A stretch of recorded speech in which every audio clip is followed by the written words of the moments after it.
যিনি চরমনাই করেন তিনি ইমানের দাবিদার, যিনি জামাত ইসলামী করেন তিনি ইমানের দাবিদার, যিনি সারসিনায় যান তিনিও ইমানের দাবিদার, যিনি ফুরফুরায় যান তিনিও ইমানের দাবিদার, যিনি খেলাফত মজলিস করেন তিনিও ইমানের দাবিদার, যিনি বিএমপি করেন তিনিও ইমানের দাবিদার। সবাই যদি মোমেন হয় তাহলে একজন আর একজনের কি? আরো জোরে বলেন। কিন্তু আমাদের ভাই ভাই দ্বন্দ্ব বাঁধিয়ে দিয়েছে শয়তান, যে তুমি তো সরমুনার মুরিদ না, তুমি করো জামাত ইসলাম, তুমি জামাত ইসলাম করো, ও যাই সারসিনা, কাজেই ও তোমার ভাই না। কথা বলছেন না কেন? আপনাদের কাছে আমার প্রশ্ন হলো, আল্লাহ রাব্বুল আলামিনের ফেরেশতাদের নখদর্পণের ভিতরে এই যতগুলো দলের নাম বললাম, একটা দলেরও সফটওয়্যার আল্লাহর ফেরেশতাদের কাছে আছে নাকি? আর একটু জোরে বলেন। আল্লাহর ফেরেশতাদের কাছে এই সফটওয়্যারগুলো আছে? নাই। কারণ আল্লাহ রাব্বুল আলামিনের কাছে দল হলো দুইটা, আল্লাহর কাছে দল কয়টা? আর একটু জোরে আওয়াজ দিয়ে বলেন, আল্লাহর কাছে দল কয়টা? একটা হলো উলাইকা হিজবুল্লাহ, আর একটা হলো উলাইকা হিজবুশ শয়তান। একটা হলো শয়তানের দল আর একটা হলো আল্লাহর দল। এখন আপনাকে যেতে হবে এই যতগুলো দল বললাম সব দলের ভিতরে যে দলটা আল্লাহর জমিনে আল্লাহর দ্বীন কায়েমের সংগ্রাম করবে, আপনাকে সেই দলের কর্মী হতে হবে। আর না হয়তো আপনি নিজেকে যত ইমানদার বলে দাবি করেন, আল্লাহর খাতায় আপনার ইমানদারের তালিকায় নাম থাকবে আর জোরে বলেন। প্রিয় দিনী ভাইয়েরা আমার, আল্লাহ রাব্বুল আলামিন সেজন্যই বললেন একজন মোমেন আর এক মোমেনের ভাই। কাজে আমরা আজকে বুঝতে পারলাম, যারা ইমানের দাবিদার, সে চরমনার মুরিদ হোক আর সারসিনার হোক আর জৈনপুরের খলিফা হোক, সে যদি নামাজ পড়ে, সে যদি ইমানের দাবিদার হয় আর সে যদি কলেমা পড়ে, বুঝতে হবে সে আমার দিনী ভাই। জোরে বলুন ঠিক কিনা? আজকের থেকে আমাদের ভিতরে আর এই দ্বন্দ্ব থাকবে? আমাদের ভিতরে আর ঠেলাঠেলি থাকবে? আমাদের এই লবণচূড়ায় এই থানার ভিতরে এই ধরনের একটা ঝামেলা বর্তমান দেখা যাচ্ছে, এটা দূর করতে হবে। আমরা যদি এখন দূর করে একতাবদ্ধ না হতে পারি, তাহলে মনে রাখবেন বিগত 50 বছরে আমরা যে মার খেয়েছি, আগামী 100 বছর এর চেয়ে দ্বিগুণ মার খেতে হবে। আপনার আমার কেউ ঠেকাতে পারবে না। জোরে বলুন ঠিক কিনা? কাজেই এখন কিন্তু সময় এসেছে। এখন কি আসছে? আর একটু জোরে বলেন, এখন কি আসছে? এখন দ্বন্দ্বের সময় নাই, মোমেনদের একতাবদ্ধ হওয়ার সময়। একতাবদ্ধ হয়ে এই বাংলার জমিন থেকে বাতিলের আইনকে উৎখাত করে আল্লাহর জমিনে কোরআনের আইন প্রতিষ্ঠিত করার লক্ষ্যে সকলকে একতাবদ্ধ হতে হবে। ভাই ভাই এক হয়ে যেতে হবে। জোরে বলুন কথা ঠিক কিনা? তাহলেই বাংলাদেশের আগামী যে দিনটি আসতেছে, সেই দিনে জাতীয় সংসদে কোরআনের রাজ কায়েম করা সম্ভব হবে, আর না হয়তো অসম্ভব। প্রিয় দিনী ভাইয়েরা আমার, আল্লাহ সুবহানাহু ওয়া তাআলা এজন্যই ডাক দিয়ে বললেন, ও মুমিন, তোমরা একে অপরের ভাই, একে অপরের হাতে হাত রেখে তোমাদের কাজ হলো এই জমিনের উপরে আল্লাহ প্রদত্ত, রাসূল সাল্লাল্লাহু আলাইহি ওয়াসাল্লাম প্রদর্শিত আল ইসলামটাকে কায়েম করে দেওয়া। জোরে বলুন কথা ঠিক কিনা? কিন্তু আগে আমাদের কি হওয়া লাগবে? আমরা ভাই ভাইয়ের মাঝখান থেকে অন্তরায় দূর করতে হবে। দূর করে কি করা লাগবে? একটু জোরে বলেন। একতাবদ্ধ হয়ে যেতে হবে। তাবলীগের 2টা গ্রুপ, এই গ্রুপ থাকবে না। ও ঢাকায় থাকে থাক, অন্য এলাকায় থাকে থাক, আমাদের এলাকায় রাখা যাবে না। সবাইকে এক হওয়া লাগবে। কারণ সকলের মিশন এবং ভিশন উভয়টা যদি এক হয়, প্রত্যেকের টার্গেট যদি এক হয়, তাহলে আজকের আমাদের মাঝখানে শয়তান যে অন্তরায় সৃষ্টি করেছে, এই বেড়াজাল ভাঙতেই হবে। জোরে বলুন কথা ঠিক কিনা? প্রিয় ভাইয়েরা, এর মাঝখান থেকে আপনাকে আমাকে আলাদা করার জন্য এক শ্রেণীর টাটকা মুনাফিক একের পর এক চেষ্টা করে যাবে। ওয়াজআলা আহলাহা শিয়া, আমাদেরকে দলে দলে বিভক্ত করে রাখার জন্য ইহুদি নাসারাদের এজেন্ডা। বাংলাদেশে যারা মুনাফিক আছে তারা একের পর এক চেষ্টা করবে, কারণ কাফের মুশরিকের চাইতেও ভয়ঙ্কর হলো মুনাফিক। জোরে বলুন কথা ঠিক কিনা? কাফের মুশরিকের চাইতেও ভয়ঙ্কর কি? মুনাফিক। এই মুমিনদের ভিতরে ফাটল ধরানোর চেষ্টা করবে মুনাফিক যারা, তারা। এই মুনাফিক দেখতে একেবারে আপনার আমার মতন, মুখে দাঁড়িয়ে আছে, মাথায় টুপিও আছে, লম্বা জামাও পরে,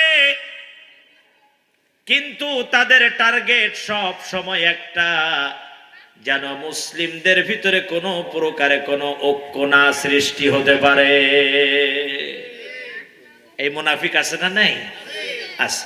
কিন্তু মুনাফিক চিন্তা আমরা ভুল করি। মুনাফিক চিন্তা আমরা কি করি? এখন মুনাফিক চিন্তা শুধু আপনি আমি ভুল করব কেন? নবী করিম সাল্লাল্লাহু আলাইহি ওয়াসাল্লাম অনেক সময় তিনিও মুনাফিক চিনতে পারেন নাই, যেটা মুনাফিক এত ভয়ঙ্কর।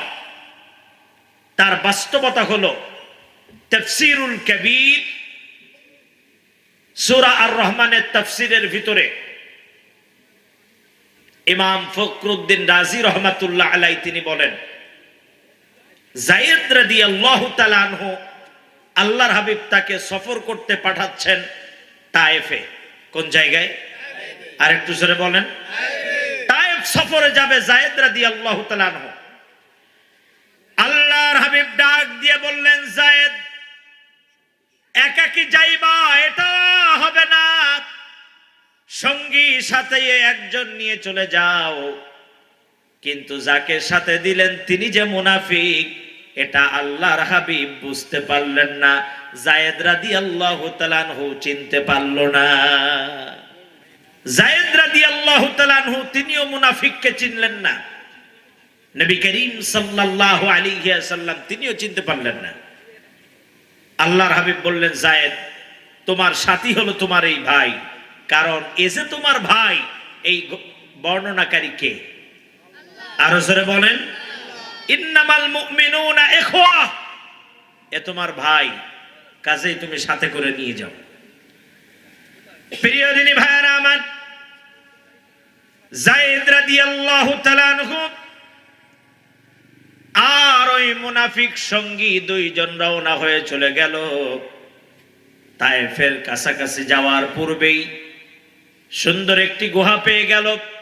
যায়েদ রাদিয়াল্লাহু তাআলা আনহু ডাক দিয়ে বললেন, আমার প্রিয় ভাই, এই গুহার ভিতরে আমরা একটু আশ্রয় গ্রহণ করি, কিছু সময় বিশ্রাম নেই, ক্লান্ত হয়ে গিয়েছি। গুহার ভিতরে প্রবেশ করার পর যায়েদ রাদিয়াল্লাহু তাআলা আনহু যখন ঘুমিয়ে গেল, ঘুমিয়ে যাওয়ার সাথে সাথে মুনাফিক যায়েদ রাদিয়াল্লাহু তাআলা আনহুর হাত এবং পা দুটোটা বেঁধে ফেলেছে। চিৎকার মেরে বলুন নাউযুবিল্লাহ। হাতও বেঁধে ফেলছে, পাও বেঁধে ফেলেছে। যায়েদ রাদিয়াল্লাহু তাআলা আনহুর ঘুম ভেঙে গেছে। কি ব্যাপার, তুমি আমার এইভাবে হাত বাঁধলা কেন, আমার পা বাঁধলা কেন, কারণ কি? ডাক দিয়ে বলছে, যায়েদ তোমাকে আমি হাত পা বেঁধেছি, আমি তোমাকে হত্যা করব। নাউযুবিল্লাহ বলবেন না? আমি তোমাকে কি করব?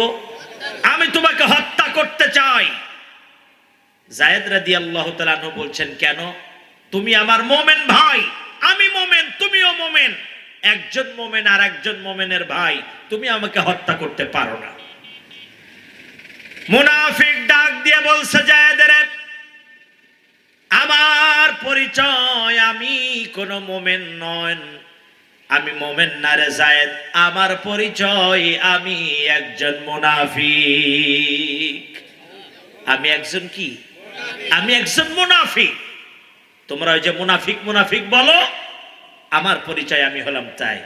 আমি তোমাদের সামনে যখন যাই তখন তোমাদের দলের কথা কই, আর যখন আবু জাহেলদের কাছে যাই তখন তাদের কর্মী বলে দাবি করি। এই হলো আমার পরিচয়। কাজেই প্রিয় ভাইরা, আগস্টের পরে বাংলাদেশে এক শ্রেণীর মুনাফিক বের হয়েছে, ইসলামিক দলের কাছে এসেও চুমা খায়। আবার যারা মুনাফিক বাংলার জমিনে কোরআনের আইন চাই না, তাদের কাছে যেও ভালো একটা সুন্দর সম্পর্ক বজায় রাখে। এই দুই শ্রেণীর লোক আছে না নাই? আরো জোরে বলেন। এই চরিত্রের লোক থাকবে কিয়ামত পর্যন্ত ঘোষণাকারী কে? ইদা জাআকাল মুনাফিকুনা ক্বালু নাশহাদু ইন্নাকা লারাসূলুল্লাহ। আল্লাহ তাআলা বলছেন যে এই মুনাফিকেরা যখন তোমাদের সামনে যায় তখন বলে আমরা তোমাদের দলের লোক। আবার যখন কাফেরদের সাথে মিলিত হয় তখন বলে আসলে ওদের সাথে তো তামসা করছি, আসলে তো তোমাদের সাথেই আছি আমরা। প্রিয় দিনী ভাইয়েরা আমার, বর্তমান এক শ্রেণীর এই ধরনের লোক বের হয়েছে।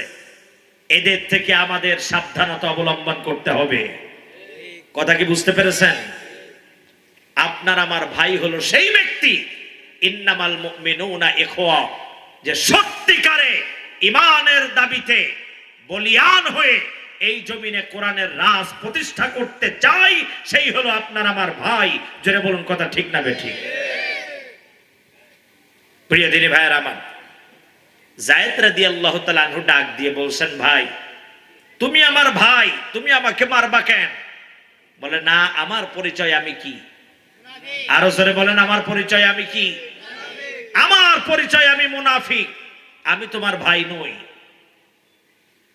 যায়েদ রাদিয়াল্লাহু তাআলা আনহু ডাক দিয়ে বলছেন, বুঝলাম তুমি মুনাফিক, তুমি মুনাফিক, এতে আমার কোনো যায় আসে না, কিন্তু আমার প্রশ্ন হলো তুমি আমার হাত বাঁধলা কেন, পা বাঁধলা কেন? মুনাফিক এবার ডাক দিয়ে বলছে, যায়েদ আমি চাই তোমাকে হত্যা করতে। চিৎকার মেরে বলুন নাউযুবিল্লাহ। আমি চাই তোমাকে কি করতে? আমি চাই তোমাকে হত্যা করতে। বলছে, আমাকে হত্যা করে তোমার লাভ কি? আমি তো জীবনে কোনোদিন তোমার আইল ঠেলি নাই, আমি তো জীবনে কোনোদিন তোমাকে কোনো ফাঁকি দেই নাই।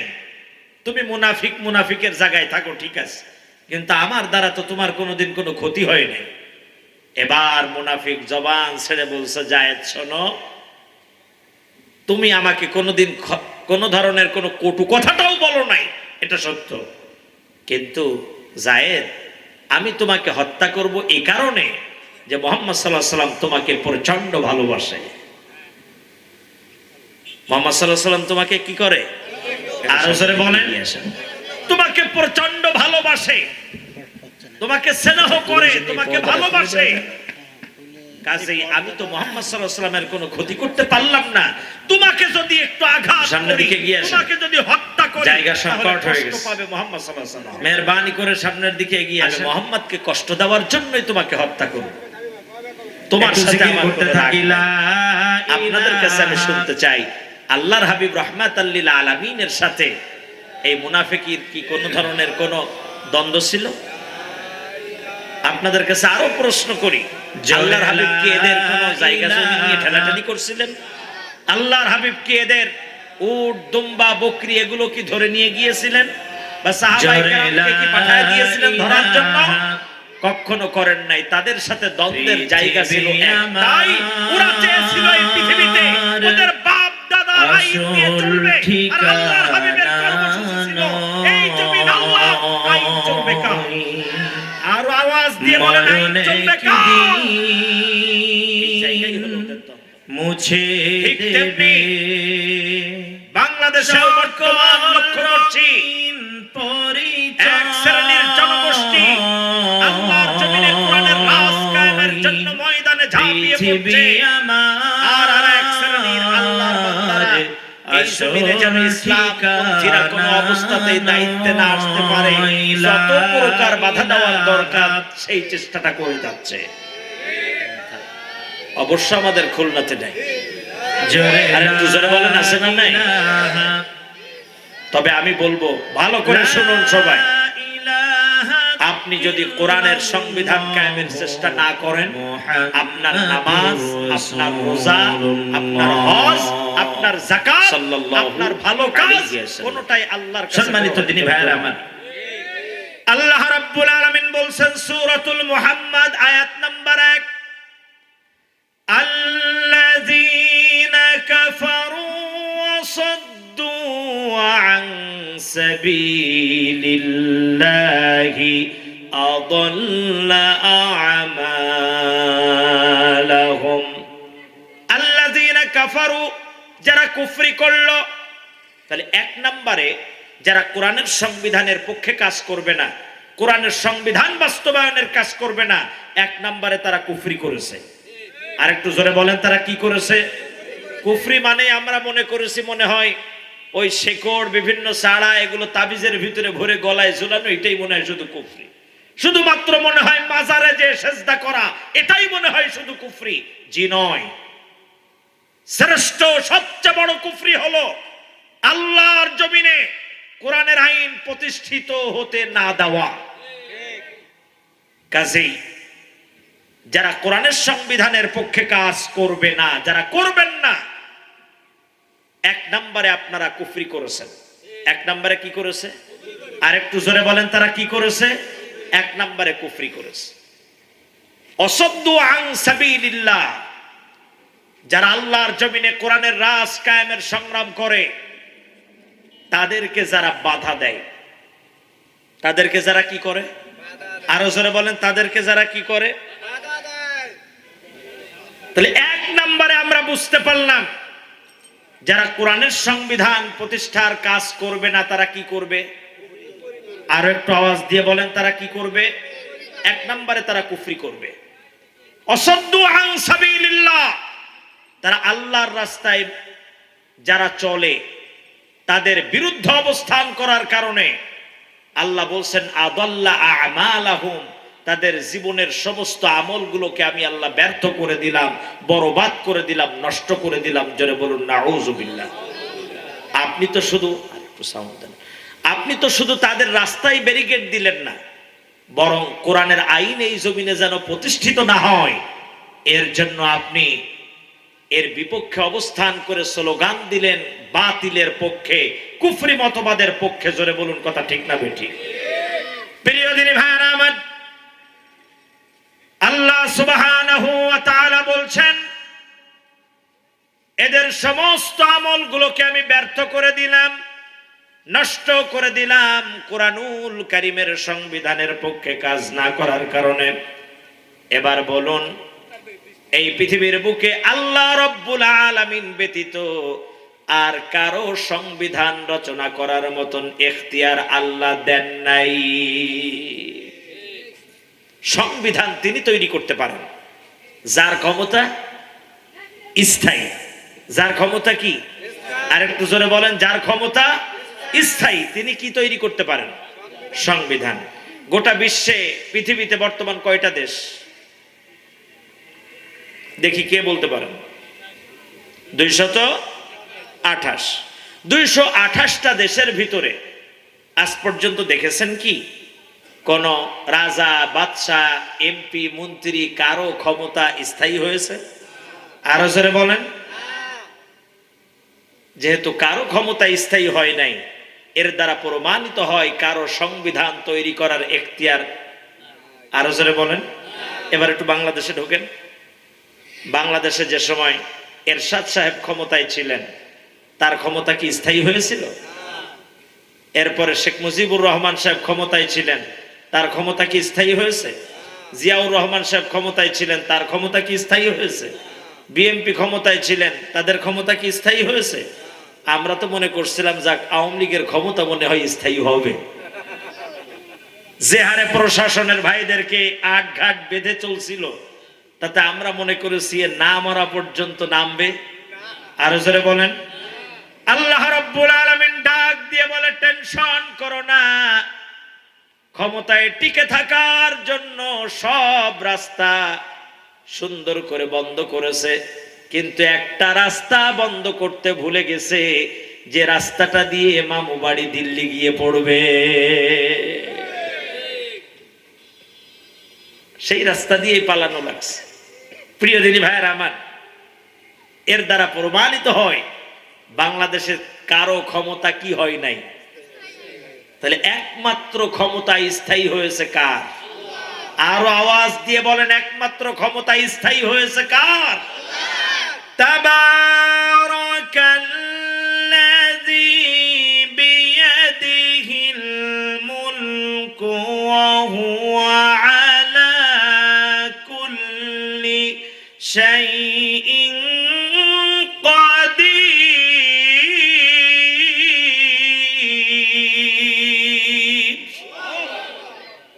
একমাত্র ক্ষমতা স্থায়ী একজনের, সকল ক্ষমতার যিনি মালিক তিনি কে?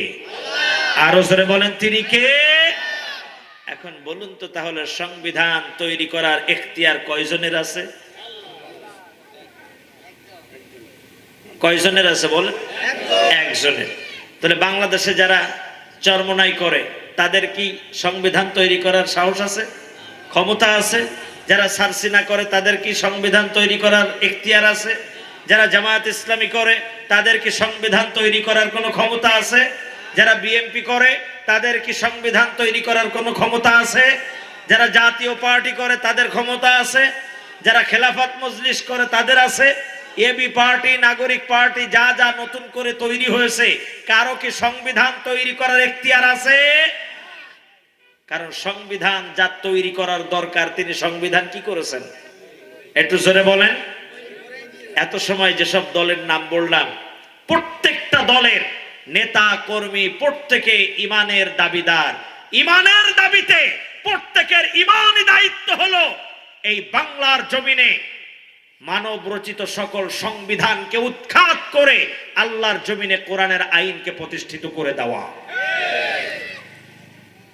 এখন বলুন, এই আন্দোলন যদি চরমনায়, জামাত ইসলামী, সারসিনা, বিএনপি, জাতীয় পার্টি সবাই একযোগে করে, তাহলে আর কি কোনো ধরনের কোনো দ্বন্দ্ব থাকার কথা? আর আসলে বলেন, কিন্তু দ্বন্দ্ব আছে না নাই? কেন আছে?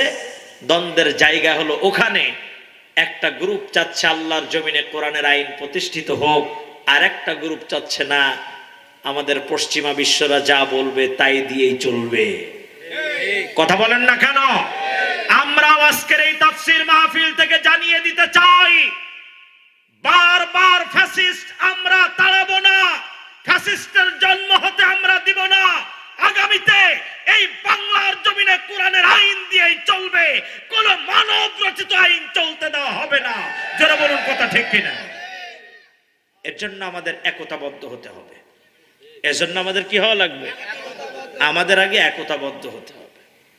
কারণ সে আমার কি হয়? আরো জোরে বলেন, ঘোষণাকারী কে? আল্লাহ রাব্বুল আলামিন। এর জন্যই বললেন ইন্নামাল মুমিনুনা ইখওয়া, একজন মুমিন আর এক মুমিনের ভাই। তাহলে চরমনা আমার ভাই, জামাত ইসলাম আমার ভাই, বিএনপি আমার ভাই, আমরা সকলে ভাই ভাই। আগামীর নির্বাচনে কোরআন দিয়ে বাংলাদেশটাকে একসাথে গড়তে চাই। জোরে বলুন ঠিক কিনা? এর ভিতরে যারা বাধা দেবে, যদি সে আপনার আমার মতন দেখতে হয়, তাহলে বুঝতে হবে টাটকা, আরো জোরে বলেন টাটকা মুনাফিক। প্রিয় দিনী ভাইয়েরা আমার, যায়েদ রাদিয়াল্লাহু তাআলা আনহু বলছেন, ভাই তুমি আমাকে মারবা কেন? বলছে একটাই আমার টার্গেট, আমি কষ্ট দিতে চাই কাকে? আর একটু জোরে বলেন, কষ্ট দিতে চাই কাকে? মুহাম্মদ সাল্লাল্লাহু আলাইহি সাল্লামকে আমি কষ্ট দিতে চাই, এজন্য তোমাকে মারবো। যায়েদ রাদিয়াল্লাহু তাআলা আনহু ডাক দিয়ে বললেন, তাহলে তোমার যদি এটাই আশা হয় আমাকে হত্যা করে তুমি আল্লাহর হাবিব রাহমাতাল লিল আলামিনকে কষ্ট দেবে, তাহলে শুনে রেখে দাও, আমার হত্যা আল্লাহ রাব্বুল আলামিনের জান্নাত পর্যন্ত আমাকে পৌঁছে দেবে। চিৎকার মেরে বলুন আল্লাহু আকবার। আমার কোনো টেনশন নাই। ইসলামের জন্য যদি আপনাকে আমাকে হত্যা হতে হয়, শহীদ হতে হয়, এতে আমাদের কোনো ভয়? আরো জোরে বলেন, কোনো ভয়? প্রিয় দিনী ভাইয়ের আমার, যায়েদ রাদিয়াল্লাহু তাআলা আনহু বলছেন, তাহলে তুমি আমাকে এই জন্য হত্যা করবা? বলে হ্যাঁ।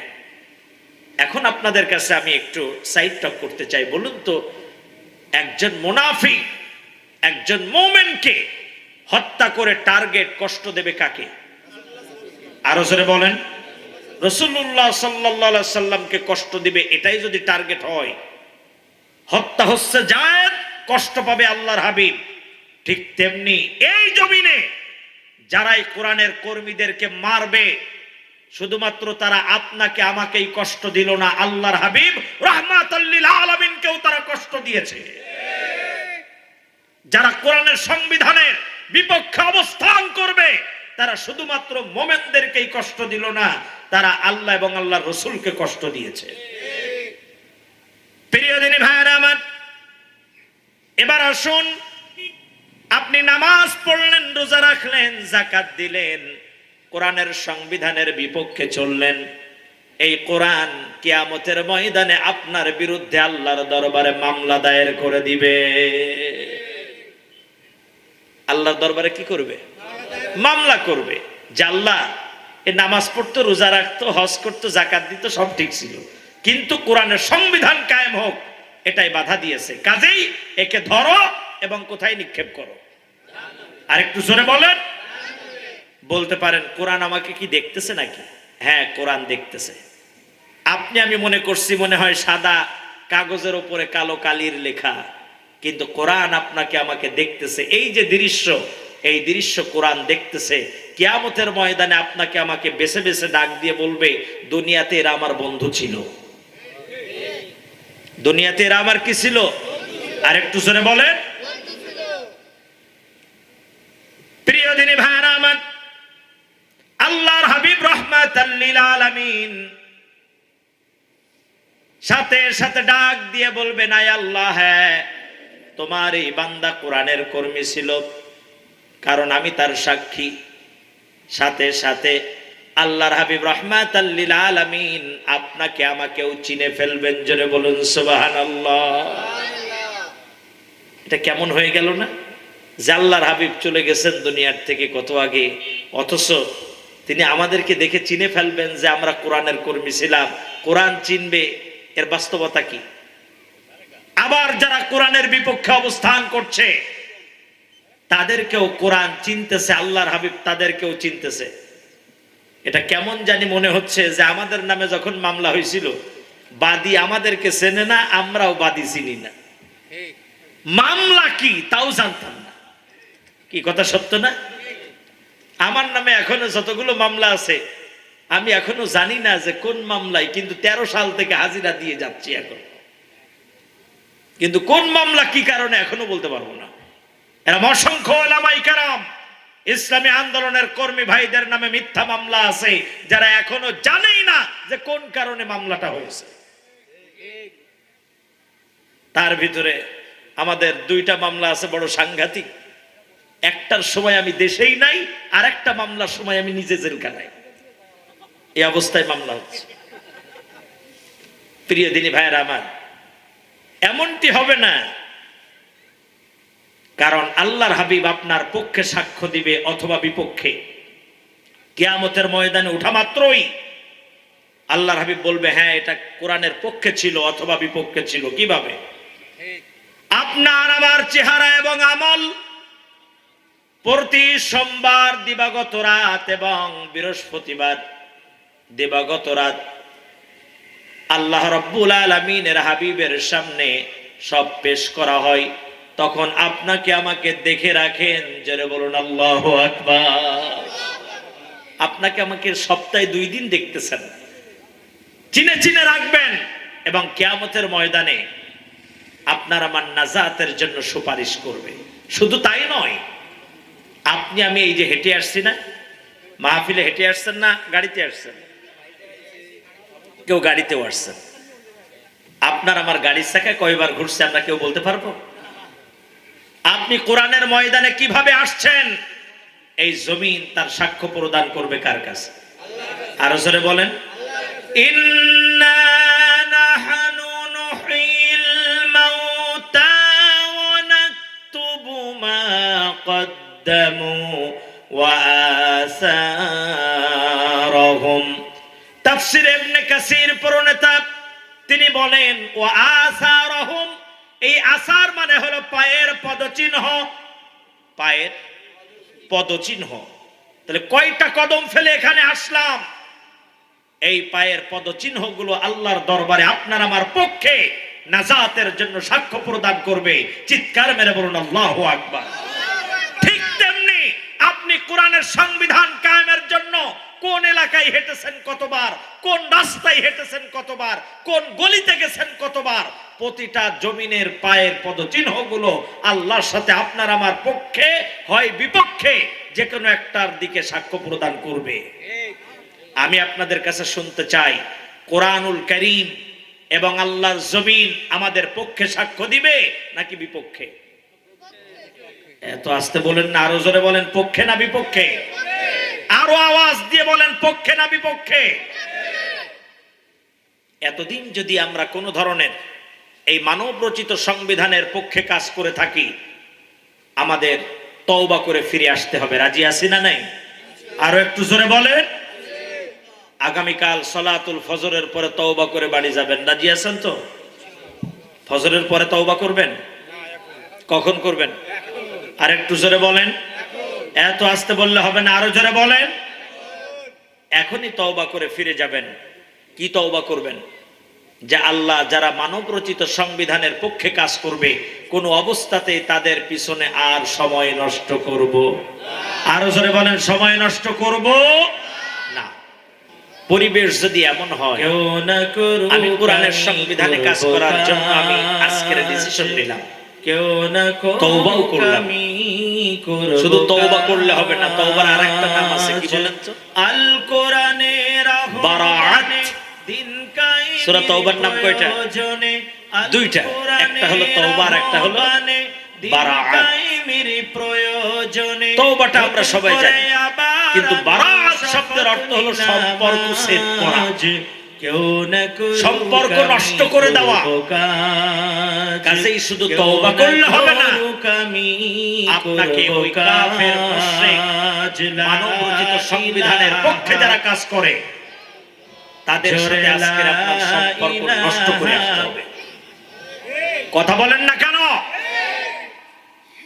এখন যদি পরিবেশটা এমন হয় যে আপনি ঠিক দেখা গেল নির্বাচনের আগে আগে কেউ এসে আপনাকে বলল, দাদা ভাই দোয়া করে দিয়েন এই 5 প্যাকেট বিরিয়ানি রাখেন আর এই 5,000 টাকা রাখেন। এটা তো আমাদের বাংলাদেশের ট্র্যাডিশন আছে না? কয় প্যাকেট বিরিয়ানি আর কি? তখন আপনি কি করবেন? হাদিয়া দেওয়া কি? আরো জোরে বলেন, হাদিয়া দেওয়া কি? হাদিয়া নেওয়া কি? সুন্নাহ। তো আপনার কাছে যে বলছে যে এই 5 প্যাকেট বিরিয়ানি আর 5,000 টাকা আপনার কাছে দিলাম, আপনি ভাইয়ের জন্য দোয়া করে দিবেন। আপনিও মন খুলে দোয়া করবেন, আল্লাহ যার জন্য আমার কাছে দোয়া চাইতে আসছে তুমি তাকে ইসলামের জন্য কবুল করে নাও। ঠিক আছে তো? এই দোয়া করতে কি কোনো সমস্যা আছে? আপনি হাদিয়া নিয়ে নেবেন। পরবর্তীতে যদি তাকে একাকি পান, পালস 2 টাকা দামের চকলেট একটা তাকে খাওয়ায় দিয়ে বলবেন, ভাই আপনিও হাদিয়া দিছিলেন, আমিও হাদিয়া দিলাম, হক আদায় হয়ে গেল। কিন্তু যদি বলে এই টাকা আর এই বিরিয়ানির বিনিময়ে আমাদেরকে ভোট দিতে হবে, আর আপনি স্বাধীন নাগরিক, আপনার ভোট আপনি দিবেন, যাকে খুশি তাকে দিবেন, খবরদার এই জায়গায় কিন্তু ঈমান নষ্ট করা যাবে না। এটা বাংলাদেশের একটা জাতীয় স্লোগান হয়েছে, আমার ভোট আমি দেব। কে বলছে আপনাকে এই স্বাধীনতা? আপনাকে কে দিয়েছে? আপনার ভোট আপনি দেবেন, যাকে খুশি তাকে দেবেন। এটা সরকারি কথা হতে পারে, কিন্তু এটা কোরআনের কোন আইনের কথা নয়। আপনার ভোট আপনি তাকে দিতে পারবেন, সমর্থন আপনি তাকে করতে পারবেন যিনি দিনদার, পরেশগার, যিনি ইমানদার। জোরে বলুন ঠিক কিনা? আপনি তাকে করবেন।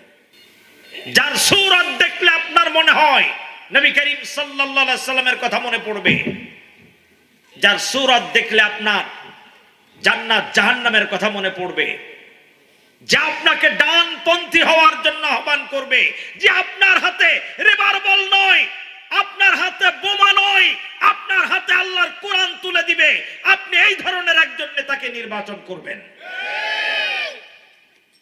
প্রিয় ভাইয়ের আমার, কাজে আপনার সমর্থন আপনি যাকে খুশি তাকে দিবেন, ইসলাম এই স্বাধীনতা দেয় নাই। সূরা নিসার 85 নম্বর আয়াতে আল্লাহ তাআলা বলছেন, তুমি যদি ভালো ব্যক্তিকে সমর্থন করো, সে যত ভালো কাজ করবে তার একটা অংশ তোমার আমলনামায় চলে যাবে। আর তুমি এমন লোককে সমর্থন করলে যে ক্ষমতায় যাওয়ার পরে, তোমার সমর্থন পাওয়ার পরে মদ খাবে, গাঁজা খাবে, টেন্ডারবাজি করবে, চাঁদাবাজি করবে, চুরি করবে, জনগণের অর্থ আত্মসাৎ করবে, এই ধরনের মানুষকে যদি তোমরা সমর্থন করো, তাহলে এটাও জেনে রাখো, সে যত অপকর্ম করবে তারও একটা অংশ তোমার আমলনামায় চলে যাবে। কিয়ামতের মাঠে অনেক উঠবে, আল্লাহ আমি দিনদার ছিলাম, নামাজি ছিলাম, জীবনে কোনোদিন সিগারেট তো দূরের কথা, কাগজের ভিডিও বানাই খাই নাই, তাই এই দেখতেছি আমার নামে গাজার মামলা, কারণ কি? আল্লাহ জীবনে কোনোদিন আমি টাইগার খাই নাই, স্পিরিট খাই নাই, ওর ভিতরে অ্যালকোহল ছিল, তাই আল্লাহ এই দেখতেছি ফেন্সিডিলের গুনাহ, এই যে দেখতে পাচ্ছি আমার নামে বিভিন্ন ধরনের মদের গুনাহ, কারণ কি? আল্লাহ জীবনে তো জিনা করি নাই, তো আমার নামে জিনার গুনাহ কেন? তখন আল্লাহ তাআলা ডাক দিয়ে বলবেন, দুনিয়াতে এমন লোককে তুমি নেতা বানিয়েছিলে, এমন লোককে তুমি সমর্থন করেছিলে যে ক্ষমতায় যাওয়ার পরে যা যা করছে তার একটা অংশ তোমার আমলনামায় চলে আসছে। কাজেই ও আমার প্রিয় দিনী ভাইয়েরা, যৌবন কিন্তু স্থায়ী নয়। যৌবন কি না? আর একটু জোরে বলেন, যৌবন কি না? যৌবন স্থায়ী না। আজকের যৌবন আছে, কালকে নাও থাকতে পারে। আজকের সুন্দর শরীর আগামীকাল নাও থাকতে পারে। কাজেই এই সময়টাকে আমাদের আল্লাহর রাস্তায় ব্যয় করতে হবে।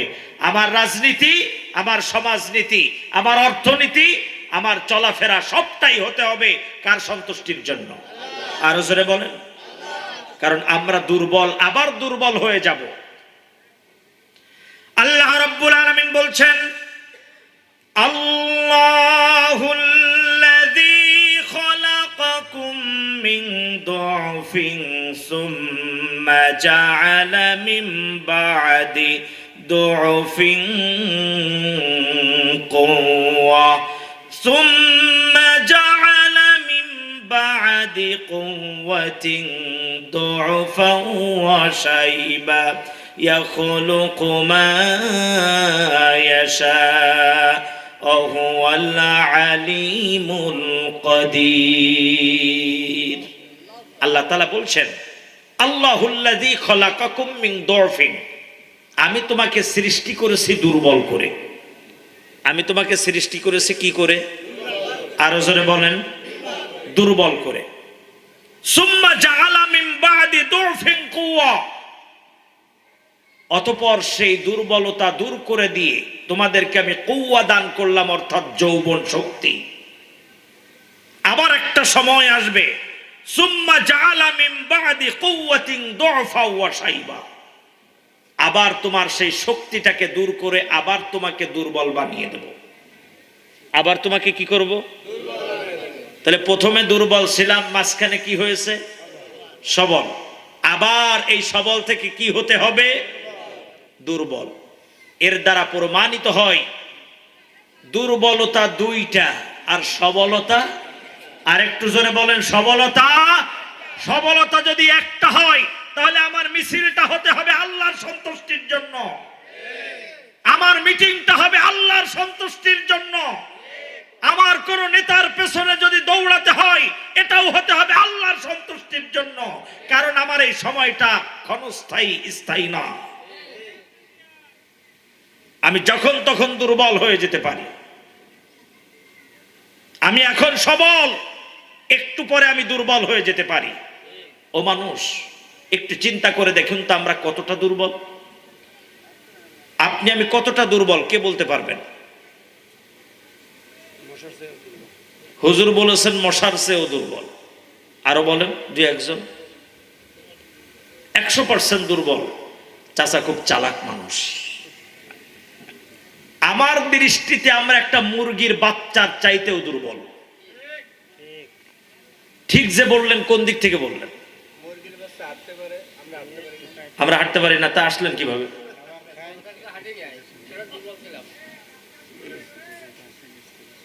শোনেন, 2 দিন কেবল মুরগির ডিম থেকে বের হয়েছে, এরম 50টা মুরগির বাচ্চা ধরে নিয়ে আসবেন। এখন কয়টা? আর একটু জোরে বলেন। আমরা কতটা দুর্বল ছিলাম দেখেন। 50টা মুরগির বাচ্চা ধরে আনবেন, সাথে আনবেন 1 কেজি সাদা পাথর। চাউল ব্যবসায়ীরা অনেক সময় সাদা পাথর চাউলের সাথে মিশায় না, ওই ছোট্ট ছোট্ট দানার সাদা পাথর আনবেন। কয় কেজি? 1 কেজি। ওর ভিতরে 1 পোয়ার মতন আনবেন হলো ছোট্ট ছোট্ট যে চাউল, যেটা আমাদের অঞ্চলের ভাষায় বলে খুদ। কি বলে? তাহলে 1 কেজি চাউলের ভিতরে খুদ মিশাবেন কয় কেজি? 1 পোয়া। এবার মিক্সড করেন, আর এই তাবুর উপরে ছড়ায় দিয়ে 50টা মুরগির বাচ্চা ছেড়ে দেন। বলুন তো, এই 50টা 2 দিনের মুরগির বাচ্চা সব চাউলগুলো বেছে বেছে খেয়ে যাবে, কিন্তু পাথর খাবে কয় কেজি? একটাও খাবে না। কেন খাবে না? ওটা অখাদ্য, কুখাদ্য, এর জন্য খাবে না। কিন্তু 2.5 বছর 3 বছর আপনার আমার বাচ্চার বয়স হয়েছে, দেখা গেল মা বলতেছে যে বাবু তুমি বাথরুমের পটে বাথরুম করো, আমি রান্নাঘর থেকে আসছি। মা এসে দেখছে শুধু বাথরুমই করে না, এরাম হাতে নিয়ে চটকাচ্ছে। এই কথা বলেন না কেন? এরম হয়নি? শুধু তাই না, হাতে নিয়ে চটকায় না, একটু গালে দিয়ে টেস্টও করে। এরাম আছে না নাই? মা রাগ করে এসে বলে তোর বংশের ভিতরে যে এরাম আর কয়টা ছিল আল্লাহ জানে, বলে কি না? কিন্তু 2 দিনের মুরগির বাচ্চা সে তার খাবার চিনে খেতে পারে। 2.5 বছর 3 বছরের একটা মানুষের বাচ্চা সে তার খাবারটা এখনো চেনে নাই। এতটা দুর্বল। আল্লাহ তাআলা সেই দুর্বলতা দূর করে দিয়ে রব্বে কারীম আপনাকে আমাকে সবল করেছেন, যৌবন দিয়েছেন। এই যৌবন আপনাকে আমাকে অন্যের ঘের দখলের জন্য দেয় নাই। এই যৌবন আপনাকে আমাকে অন্য মায়ের বুক খালি করে তার সন্তানটাকে শহীদ করার জন্য দেয় নাই। আপনাকে এই যৌবন আল্লাহ তাআলা দিয়েছেন অন্যের গুলা দখল করে নেওয়ার জন্য না, চাঁদাবাজি করার জন্য না, টেন্ডারবাজি করার জন্য না। এই যৌবন দিয়েছেন আল্লাহর জমিনে আপনি কোরআনের সংবিধান কায়েম করবেন, সেই আন্দোলনের জন্য শক্তি দিয়েছে। অথচ আমরা সেই শক্তিটা দিয়ে কারো জমি দখল করি, কারো ঘের দখল করি, কারো বাড়ি ভাঙ্গি, কার নামে মামলা দিব, মাথা নষ্ট হয়ে গেছে। প্রিয় দিনী ভাইয়েরা আমার, এই কাজ যারা করবে তাদের 1 নাম্বার পরিচয় তারা হলো মুনাফিক। তাদের 1 নাম্বার পরিচয় কি? মুনাফিক। কাজেই ওরা আমাদের ভাই হতে, আপনার আমার ভাইকে ইন্নামাল মুমিনুনা ইখওয়া, একজন মোমেন আর একজন মোমেনের ভাই। কাজেই যারা টেন্ডারবাজি করবে, চাঁদাবাজি করবে, তারা আপনার আমার কশ্চিন কালেও ভাই হতে পারে। আরো জোরে বলেন, ভাই হতে পারে। মুনাফিক ডাক দিয়ে বলছে, মনে আছে আপনাদের? মুনাফিক ডাক দিয়ে বলছে তোমাকে হত্যা করার উদ্দেশ্য আমার একটা, কষ্ট দেব কাকে? আরো জোরে বলেন। কাজে আমরা কি আল্লাহ আল্লাহ রসুলকে কষ্ট দিতে চাই? আরো জোরে বলেন, কষ্ট দিতে চাই না। যায়েদ রাদিয়াল্লাহু তাআলা আনহু বুঝতে বাকি নাই, নিশ্চিত আমার শহীদ হয়ে যাওয়া লাগবে।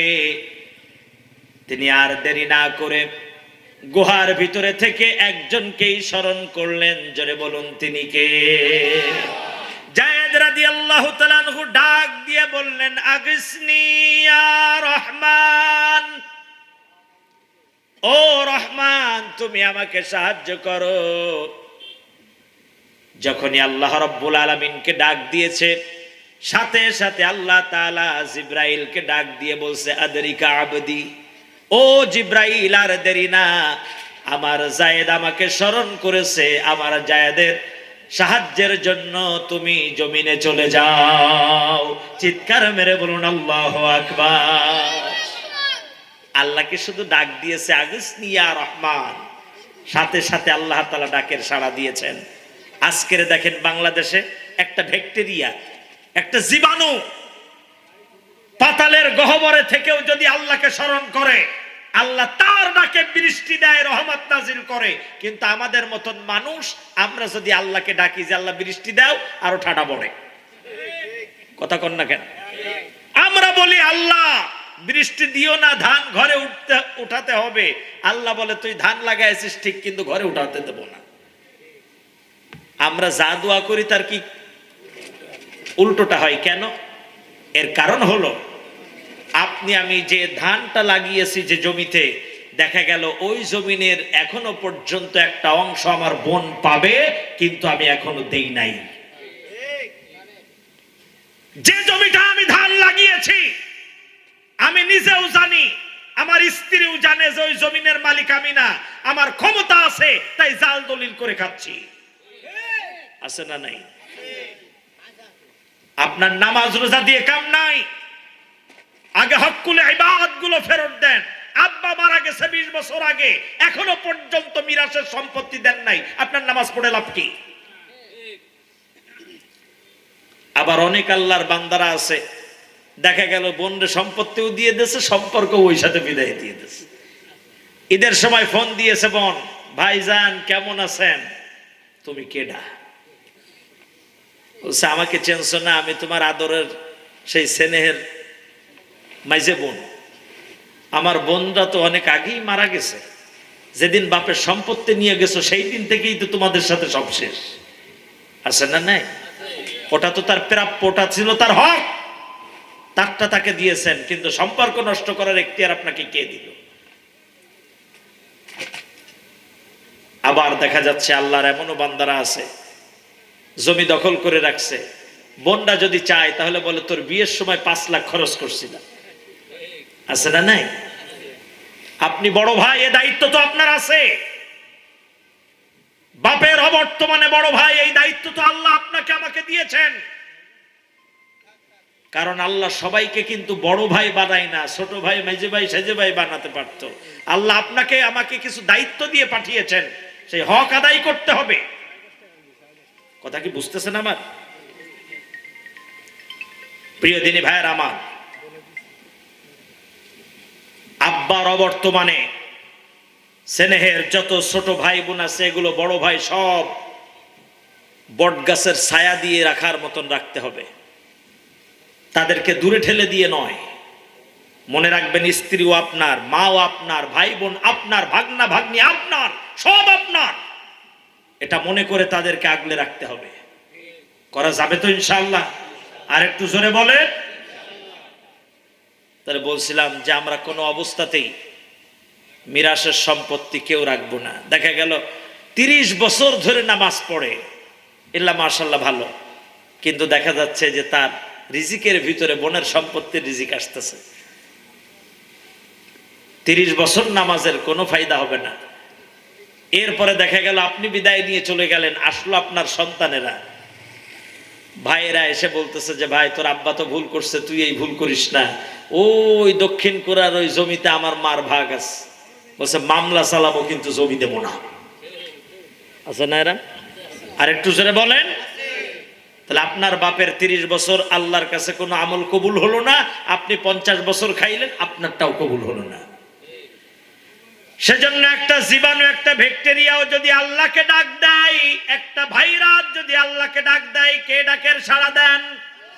আর আপনি আমি গলা ফাটিয়ে চিল্লাই, কিন্তু আপনার আমার ডাকের সাড়া আল্লাহ তাআলা দেন না। তার 1 নম্বর কারণ হলো আপনার আমার রিজিক হলো হারাম। যত ইবাদত, যত চাওয়া পাওয়া, সবকিছু কবুলের পূর্ব শর্তই হলো হালাল উপার্জন। কি উপার্জন? আর একটু জোরে বলেন। হালাল উপার্জন।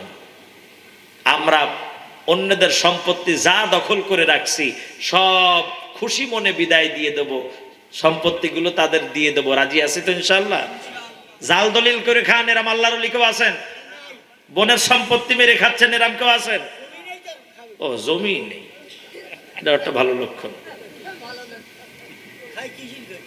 প্রিয় ভাইয়ের আমার, যায়েদ রাদিয়াল্লাহু তাআলা ডাক দিয়েছেন কাকে? আরো জোরে বলেন। আগিসনি ইয়া রহমান, যেই না ডাক দিলেন, আল্লাহ সুবহানাহু ওয়া তাআলা সাথে সাথে জিবরিল আমিনকে ডাক দিয়ে বলল, জিবরাইল যাও আমার যায়েদকে সাহায্য করো। জোরে বলুন আল্লাহু আকবার। জিবরাইল একটা ধমক দিল, লা তাকতুলহু ইয়া ফুলান, ও মুনাফিক খবরদার যায়েদকে হত্যা করবি না। যখনই একটা ধমক দিয়েছে, মুনাফিকের হাত থেকে সাথে সাথে অস্ত্র পড়ে গেছে। বাইরে আসছে দেখার জন্য কে এত বড় ধমক দিল, তাকিয়ে দেখে কেউ নাই, ধুধু মরুভূমি। মনে মনে চিন্তা করলো, মনে হয় কোনো দুঃস্বপ্নের মতন কিছু একটা হবে।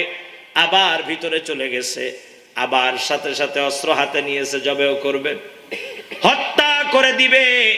এমন সময় আবার দ্বিতীয় আওয়াজ, ও মুনাফিক খবরদার যায়েদকে হত্যা করিস না।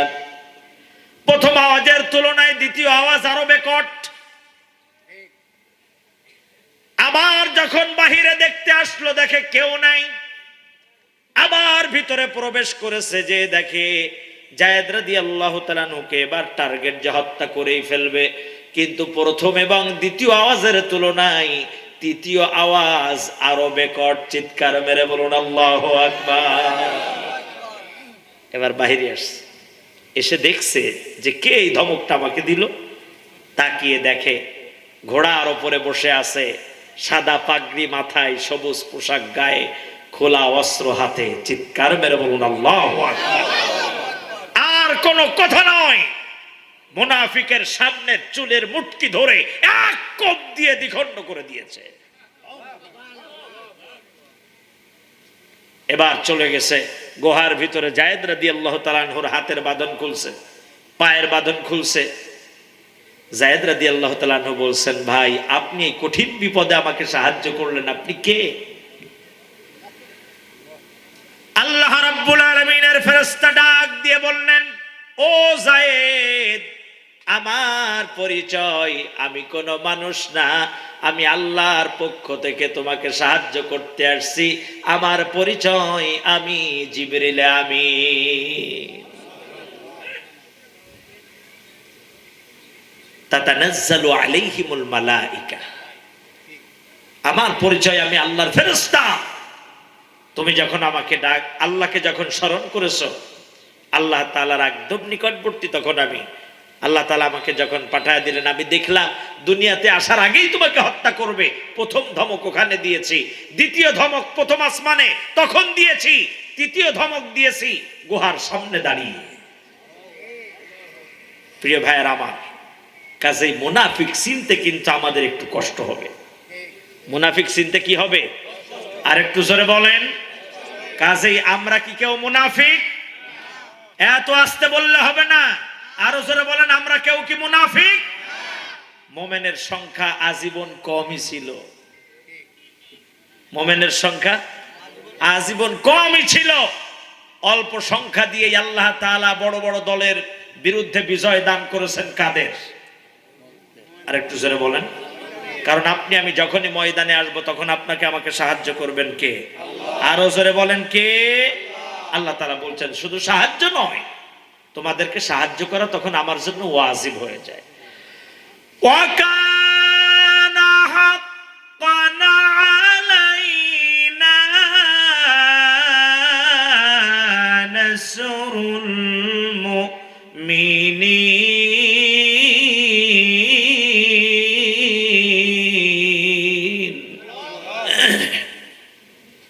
আল্লাহ তাআলার জন্য আপনাকে আমাকে সাহায্য করা তখন কি হয়ে যায়?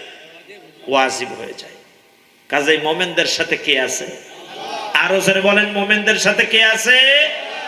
আল্লাহ যদি মোমেনদের সাথে থাকে, তাদের আর কিছুর প্রয়োজন আছে?